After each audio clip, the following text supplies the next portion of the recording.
Assalamualaikum warahmatullahi wabarakatuh. Bersua kembali dengan saya, Ismail Kelana RS, yang menulis sejarah adat Luak Nantigo, menggali dari Kato Pusako. Sebelum saya membacakan tulisan saya, terlebih dahulu saya ucapkan kepada Sanak, semoga Allah Subhanahu wa Ta'ala memberikan yang terbaik untuk Sanak dan selalu sukses dalam karir dan cita-cita. Dan jangan lupa di subscribe agar Sanak selalu mendapatkan tulisan sejarah adat yang saya tulis dengan berkesinambungan. Terima kasih. Diulang sadulang lain, pandulang ameh timbago. Diulang saulang lain, menggali sejarah adat Luak Nantigo. Dalam hal ini, saya akan membacakan tulisan saya, yaitu daerah Lareh Koto Piliang. Katop Seko Adat Lareh Koto Piliang yang dipaci are yang diganggam tagu junjungannya Sultan Paduka Basa Datuk Katumanggungan berkedudukan di Sungai Tarap, yaitu Barajo Kadaulat, Bapucuek Bule Baurek Tunggang, Baradai sepanjang jalannya, Bacupak sepanjang batuangnya, Bapusako sepanjang indonya, Putui tak dapat diulih, Putui tali putui kulindan, Putui suto tanun digulung, tak dapat ditanun lain. Mati ayam mati latungau, mati kucing hilang langeong. Api padam kuntung lahanyui, hilang tak dapat nan dicari, hanyui tak bisa nan dipinte. Suri talukih ate batu, dipipih nan satapih, barulah boleh dilayangkan. Berprinsip mencerminkan ketegaran pendirian dan ketegasan bertindak tanpa tedeng aling-aling. Lareh Koto Piliang kebesarannya, Barajo kedaulat, nan babatu bungo satangkai, nan basungai bakayu taro, nan memakai langgam nan tujuh.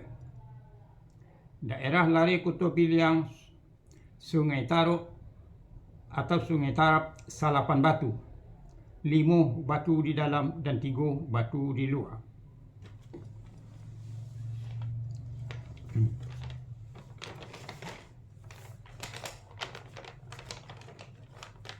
Lima batu di dalam yaitu 1 Kumango, 2 Rao-Rao, 3 Salimpawong, 4 Supayang, 5 Mandailiang. 3 batu di luar yaitu 1 Tobek Patah Tanjung Alam, 2 Tunga Barula, 3 Talang Dasun.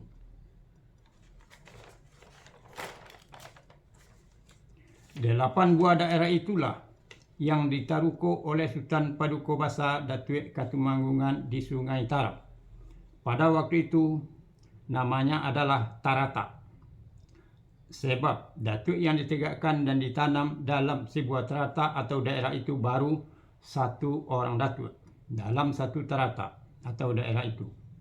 Sesudah terbentuknya datuk dan ampek jini dalam sebuah kaum datuk itu, dan dalam sebuah terata itu sudah ada mempunyai paling sedikit 3 atau 4 nama suku yang berbeda, baru kemudian disebut dengan nama koto. Untuk mencapai dari terata kepada koto memerlukan waktu yang lama sekali mengikuti perkembangan penduduk dalam sebuah daerah, seperti tertuang dalam Kato Pusako Adat. Dari terata menjadi dusun, dari dusun menjadi koto, dari koto menjadi nagari. Kemudian daerah Lareh Koto Piliang selanjutnya, dari generasi ke generasi dibuka rimba di ramba hutan, di Taruko sawah Jopara, di Taruko Tarata dibuat dangau tempat tinggal, dibangun koto Jonagari. Daerah-daerah itu adalah Kapak Radai yang terdiri dari salapan koto, yaitu 1. Pati, 2. Selo, 3. Situmbut, 4. Sumaniak, 5. Padang Loe, ke-6. Talang Dasun, 7. Guguk, ke-8. Gunung Medan. Ikue koto terdiri dari 2 koto, yaitu 1. Sijange, 2. Koto Panjang, 3. Batu. Kapalo koto terdiri dari 2 koto, yaitu 1. Koto Tuo, 2. Pasir Loe. Puncak Gombak terdiri dari 1 koto, yaitu Koto Baru. Katitiran di ujung tanduk terdiri dari 1 koto, yaitu Ampolu atau Gurun dalam kurung. 7. Ujung Labuh Tanjung Sungaiang terdiri dari 7 koto. Daerah dan 7 koto itu adalah 1. Tanjung, 2. Sungaiang, 3. Talago, ke-4. Sungai Potai, ke-5. Minangkabau, ke-6. Simpurui, ke-7. Sawah Lie. 8. Lintau terdiri dari 9 koto, 5 koto di atas, 4 koto di bawah. Daerah dan 5 koto di atas yaitu 1. Lubuk Jantan, 2. Tapi Selo, 3. Balai Tonga, ke-4. Tanjung Bonai, ke-5. Batu Bule. Daerah dan 4 koto di bawah yaitu 1. Buo, 2. Pangian, ke-3. Talut, yang ke-4. Tigo Jangko. Yang ke-9. Bakti Sapuluh terdiri dari 10 koto, dalam kurung Batipuh 10 koto. Daerah dan 10 koto yaitu 1. Sumpu, 2. Malalo, 3. Pitala, ke-4. Tanjung, ke-5. Jaho, ke-6. Tambangan, ke-7.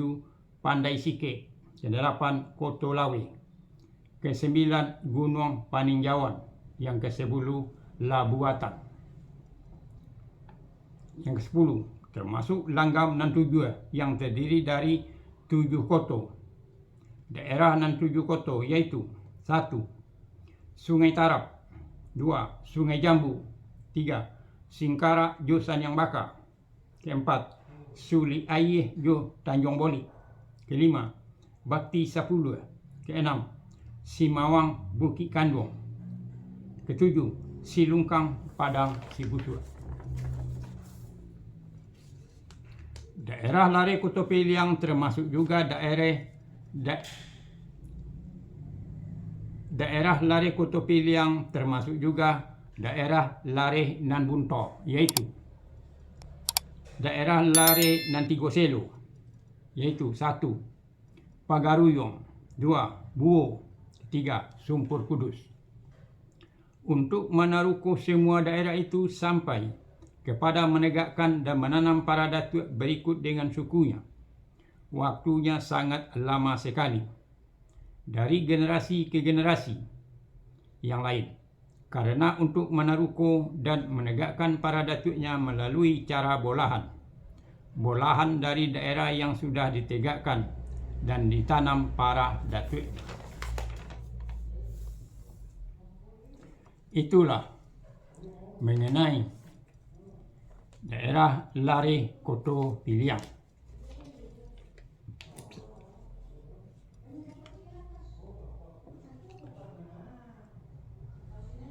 Akhir kata, saya ucapkan wassalamualaikum warahmatullahi wabarakatuh.